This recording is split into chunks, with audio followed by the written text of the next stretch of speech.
அஸ்ஸலாமு அலைக்கும்.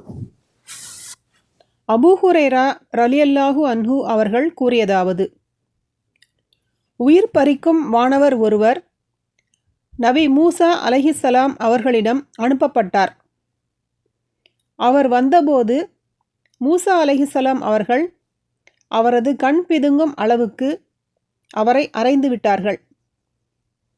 உடனே அவர் தம் இறைவனிடம் திரும்பிச் சென்று, இறைவா, இறக்க விரும்பாத ஓர் அடியாரிடம் நீ என்னை அனுப்பிவிட்டாய் என்றார்.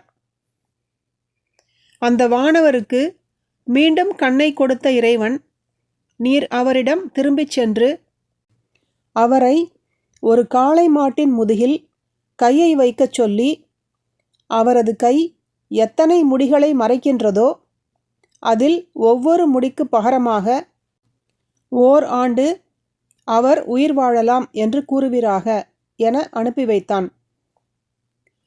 அவ்வாறே அந்த வானவர் மூசா அலைஹிஸ்ஸலாம் அவர்களிடம் வந்து கூறியபோது மூசா அலைஹிஸ்ஸலாம் அவர்கள், இறைவா, அதற்கு பிறகு என கேட்டதும் அல்லாஹ், பிறகு மரணம்தான் என்றான். உடனே மூசா அலைஹிஸ்ஸலாம் அவர்கள், அப்படியானால் இப்பொழுதே தயார் என கூறிவிட்டு அல்லாஹ்விடம் பைத்துல் மக்திஸ் எனும் புனித தலத்திலிருந்து கல்லெறியும் தூரத்தில் உள்ள இடத்தில் தமது உயிரை கைப்பற்றுமாறு வேண்டிக் கொண்டார்கள்.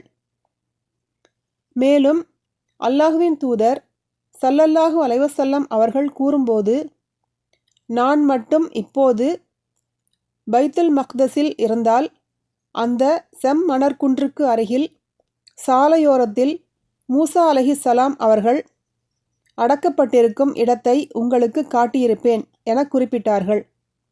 சஹீஹ் புகாரி 1339, அத்தியாயம் 23, ஜனாசாவின் சட்டங்கள்.